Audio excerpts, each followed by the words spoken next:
नमस्कार सभी को, लर्निंग विद मीना प्लेटफॉर्म पे आपका स्वागत है। मैं आशा करती हूँ आप अच्छे होंगे, मस्त होंगे और अच्छे से अपनी पढ़ाई कर रहे होंगे। आज हम PGT history old question paper 2024 करेंगे। लास्ट वीडियोज़ में मैंने 19 से 23 तक सभी ओल्ड क्वेश्चन पीजीटी हिस्ट्री करवा दिए हैं और वो चैनल पर डले हुए हैं। अगर आपको वो लास्ट पेपर का सॉल्यूशन देखना है तो आप चैनल पर विजिट कर सकते हैं। एक प्लेलिस्ट है, आपको उसमें प्लेलिस्ट मिल जाएगी, PGT history old question paper करके प्लेलिस्ट बनी हुई है, उसमें आप देख सकते हैं। तो आज के हम क्वेश्चन स्टार्ट करते हैं। 1902 ईस्वी में गठित विश्वविद्यालय शिक्षा आयोग के अध्यक्ष का नाम बताइए। तो ये थे थॉमस रेले। उस समय 1902 में जब लॉर्ड कर्जन भारत के वायसराय थे, तो उसी समय ये विश्वविद्यालय शिक्षा आयोग का गठन किया गया था। और इसमें स्पेशली क्या था कि जो विश्वविद्यालय शिक्षा है उस पर फोकस करने की बात हुई थी कि विश्वविद्यालय शिक्षा को में सुधार किया जाए। और इसी से रिलेटेड फिर 1904 में भारतीय विश्वविद्यालय अधिनियम भी आया था। तो इसको भी आपको याद करना कि भारतीय विश्वविद्यालय अधिनियम कब आया था। तो ये 1904 में आया था और 1902 में ये आयोग का गठन किया गया था जो विश्वविद्यालय शिक्षा से रिलेटेड जिसमें बातें की गई थी। और इसके अध्यक्ष थे थॉमस रेले और उस समय वायसराय कौन थे? लॉर्ड कर्जन थे। नेक्स्ट क्वेश्चन करते हैं। अब इसको भी आप ध्यान कर लेना कि चार्ल्स वुड ने क्या चार्ल्स वुड थे जो वुड घोषणा पत्र आया था। और लॉर्ड मैकाले कब से कब तक थे? ये इनके द्वारा भी एक मैकाले में जो भारतीय शिक्षा का अंग्रेजी माध्यम की जिसमें बात की गई थी वो लाया गया था इनके द्वारा। और फिर डब्ल्यू हंटर, ये 1882 में शिक्षा से की समीक्षा करने के लिए ही एक आयोग आया था ये। और इसी ने फिर जलियांवाला बाग हत्याकांड की भी समीक्षा की थी डब्ल्यू हंटर ने। नेक्स्ट है, राष्ट्रीय आंदोलन की निम्नलिखित घटनाओं को कालानुक्रम कीजिए तथा नीचे दिए गए कुट की सहायता से सही विकल्प का चयन करना है। तो आपको इन सभी घटनाओं को क्रम में लगाना कि कौन सी घटना कब हुई। जो वेवेल योजना थी ये 1949 ये वेवेल के अध्यक्षता में आई थी। इसमें क्या था कि जो भारत में राजनीतिक जो गतिरोध पैदा हो गया था उसको ठीक करना और भारत के लिए मतलब भारत को एक स्वराज्य की स्थिति तक लेके जाना। तो इसमें ये था, लेकिन इसका विरोध किया गया। इसके बाद इसी की बातों पर विचार करने के लिए शिमला समझौता भी हुआ था, लेकिन वो असफल हुआ था। तो ये सफल नहीं हुई थी वेवेल योजना। फिर इसके बाद कैबिनेट मिशन आया था। नेक्स्ट है, कांग्रेस के मंत्रियों द्वारा त्यागपत्र। ये 1939 में दिया गया था। कांग्रेस के मंत्रियों द्वारा त्यागपत्र क्यों दिया गया था? क्योंकि उनकी सहमति के बिना भारत को द्वितीय विश्व युद्ध में ब्रिटिश सरकार ने उसको शामिल कर लिया था भारत को। तो इसी का विरोध कांग्रेस के मंत्रियों ने किया था। और उनकी कुछ डिमांड थी कि अगर हम युद्ध में तब शामिल हो सकते हैं जब भारत को आप पूर्ण रूप से स्वतंत्र करने का वादा करेंगे, लेकिन ऐसा कुछ वादा उन्होंने किया नहीं। तो इस विरोध में जो कांग्रेस के मंत्री प्रांतीय मंत्री थे, जो 8 प्रांतों की में जो सरकार बनी हुई थी उस समय भारत की, भारतीयों की, तो उन्होंने त्यागपत्र दे दिया था। फिर स्वराज पार्टी का गठन, ये 1923 में, ये क्वेश्चन हम पहले भी कर चुके हैं। भी स्वराज पार्टी का गठन किसने किया था? चित्तरंजन दास ने और मोतीलाल नेहरू के प्रयासों से स्वराज पार्टी बनी थी। ये किससे निकल कर बनी थी? क्योंकि ये कांग्रेस के ही सदस्य थे। इनमें मतभेद उत्पन्न हुआ था क्योंकि जो चित्तरंजन दास थे और मोतीलाल नेहरू थे और उनके साथ कुछ और साथी थे जो ये इस बात पर अड़े हुए थे कि हम विधान परिषद में चुनाव लड़ेंगे और विधान परिषद में जाएंगे और एक पार्टी का मतलब अपना प्रतिनिधित्व करेंगे, और ताकि हम सरकार की नीतियों के बीच में अपना हस्तक्षेप कर पाएं और भारत के पक्ष में नीतियों को करें। लेकिन जो कांग्रेस के अन्य नेता थे उन्होंने इनकी बात नहीं मानी थी। तो स्वराज पार्टी में ये मोतीलाल नेहरू और चित्तरंजन दास ही थे जिन्होंने इनका गठन किया था। और एक जो मोतीलाल नेहरू थे इसके सेक्रेटरी थे। नेक्स्ट है, मुस्लिम लीग की सीधी जो कार्यवाही दिवस मनाया गया था वो कब मनाया था? ये 16 अगस्त 1946 को। तो आप इनको क्रम में लगा के देख लेना कि सबसे पहले कौन सी घटना हुई है। ये हुई है 1923 स्वराज पार्टी का गठन। तो CBAD इसका ऑप्शन नंबर ये सही है। नेक्स्ट क्वेश्चन है, सूची 1 का सूची 2 से मिलान कीजिए तथा नीचे दिए गए कुट की सहायता से सही विकल्प चुनिए। तो आप देखो सूची 1 और सूची 2, ये एडमंड स्पेंसर थे जिन्होंने फेरी क्वीन लिखी थी। थॉमस मूर ने यूटोपिया। सर्वेंटीज, ये क्वेश्चन लास्ट ईयर भी पूछा गया है। ये जॉन क्विकजोट की रचना किसने की थी? तो ये सर्वेंटीज थे। और विलियम शेक्सपियर ने मैकबेथ। तो इसका ऑप्शन नंबर 1 सही है। नेक्स्ट क्वेश्चन है, किस संधि के द्वारा होल्स्टीन और सेल्सबर्ग का प्रदेश पर्शिया में मिला दिया गया था? तो ये पराग की संधि हुई थी 1866 में। किस किस के बीच हुई थी? ये ऑस्ट्रिया और पर्शिया के बीच में हुई थी, जिसमें ऑस्ट्रिया की हार हुई थी और पर्शिया के पक्ष में ये फैसला गया था, युद्ध हुआ था, जिसके बाद ये पराग की संधि हुई थी और युद्ध में पर्शिया जीत गया था, ऑस्ट्रिया की हार हुई थी। तो फिर ये जो प्रदेश थे होल्स्टीन और सेल्सबर्ग, ये प्रदेश पर्शिया को दिए गए थे। तो ये पराग की संधि हुई थी। ये युद्ध हुआ था 1866 में, जिसके बाद ये पराग की संधि हुई थी। तो आप इस ऑप्शन नंबर 3 सही है। नेक्स्ट है, मेसोपोटामिया के निम्नलिखित में से किस वंश ने सुमेरियन व उकारियन साम्राज्य के स्थान पर प्रथम बेबीलोन राज्य की स्थापना की और बेबीलोन नगर की को अपनी राजधानी बनाया था।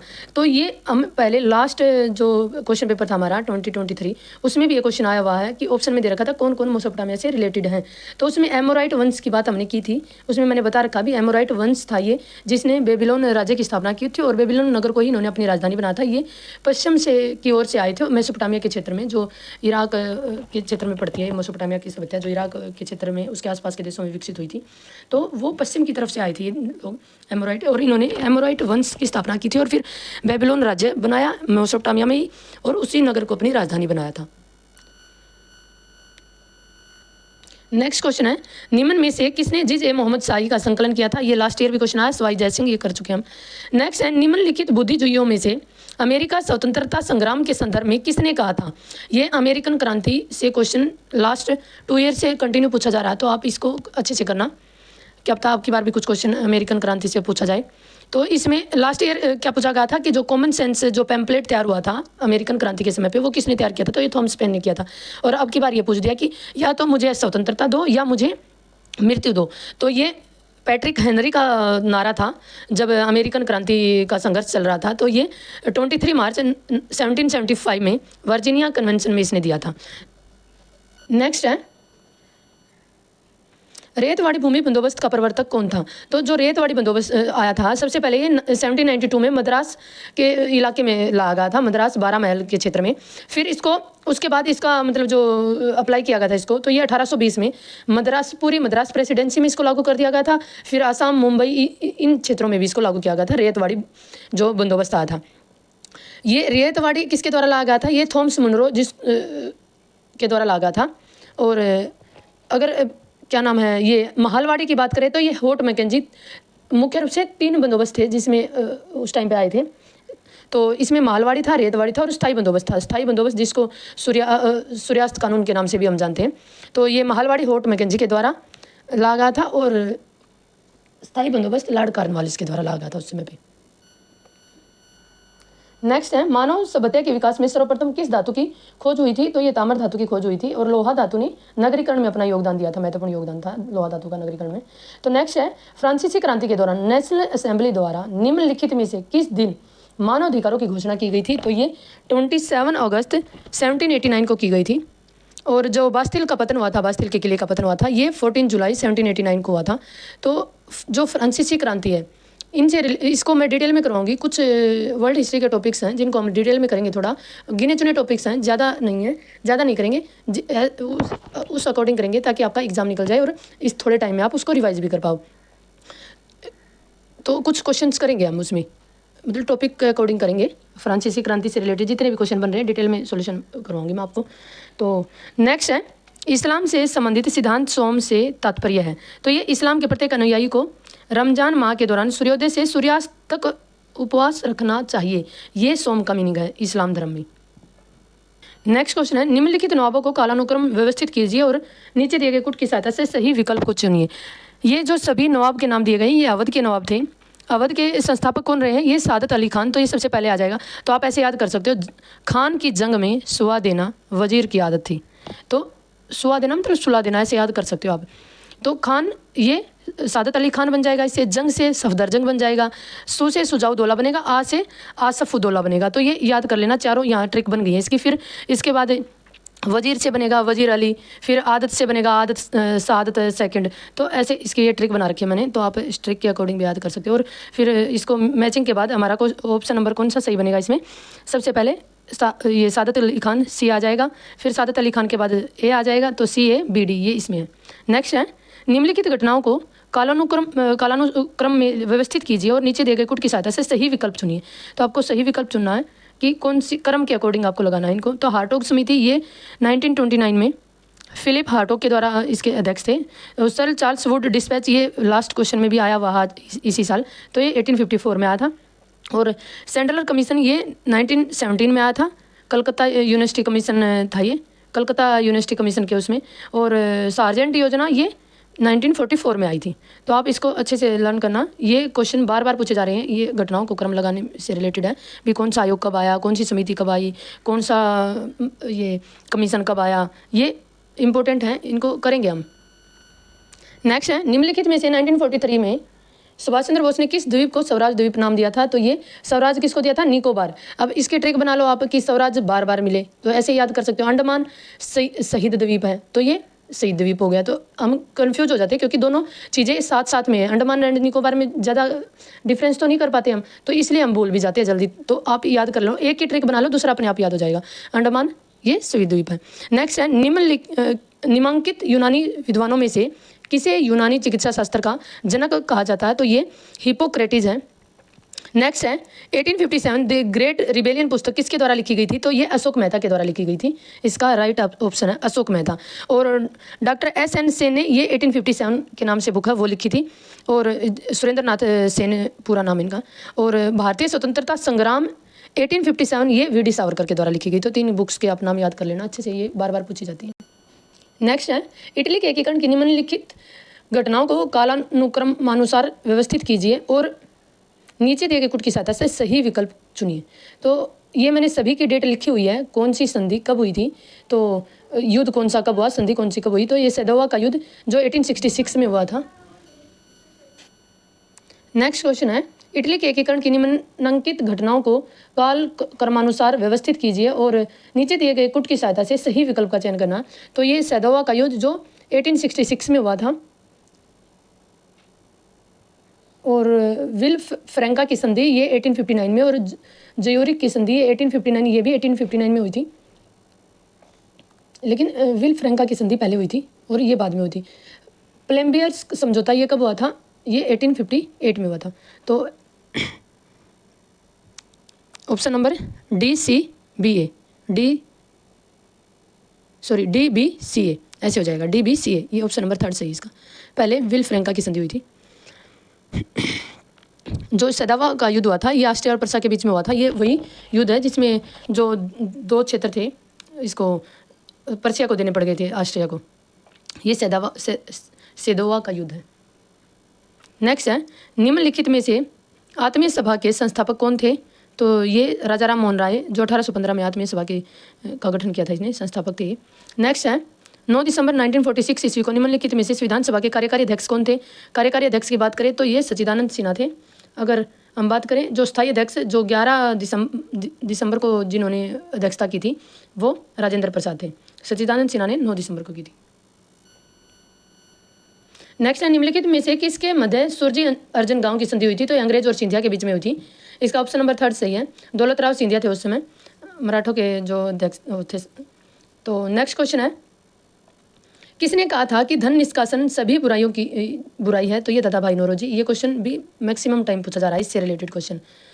नेक्स्ट है, सूची 1 और सूची 2 से मिलान कीजिए तथा नीचे दिए गए कुट की सहायता से सही विकल्प चुनिए। तो ये बुक्स मतलब पत्रिकाएं हैं, समाचार पत्र हैं, किसने किसका संपादन किया ये दे रखा है।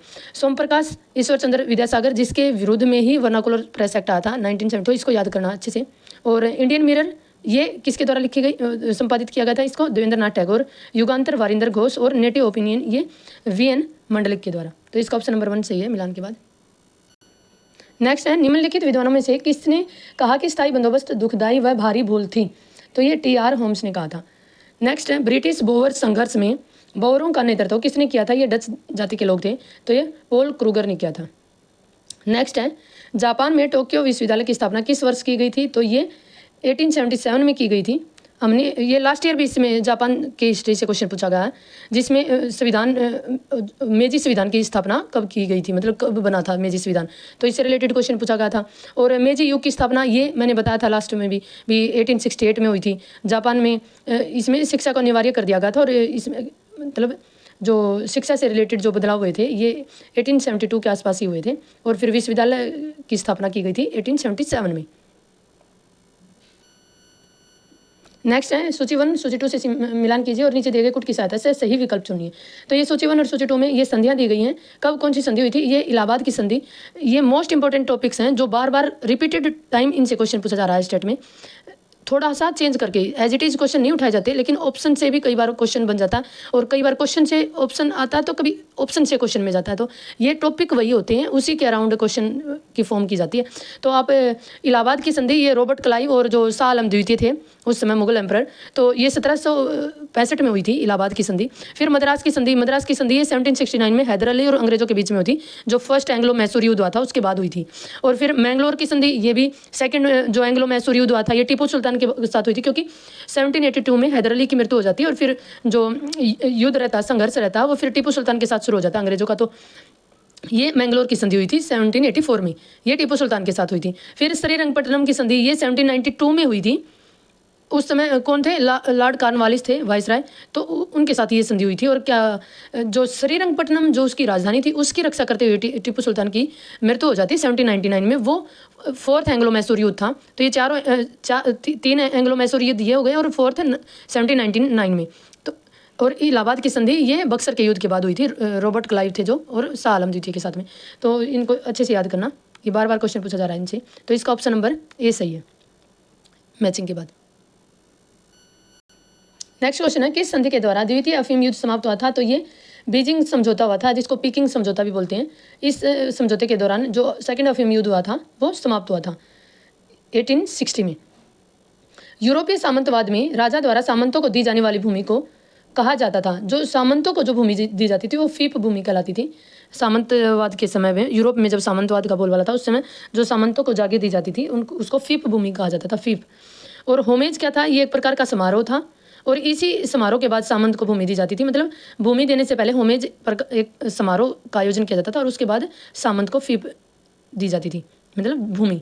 और फिडेलिटी, ये निष्ठा, फीप के बदले सैन्य सेवा या सहायता का, मतलब जो सामंत था वो जो फीप भूमि उसको मिली है, फीप मिली है जो उसको, जो जागीर उसको मिली है, उस अपनी निष्ठा व्यक्त करने के लिए कि मैं आपकी सैन्य सेवा और सहायता का वादा करता हूँ, मतलब उसको ये वादा करना पड़ता था, ये उसको फिडेलिटी बोला गया।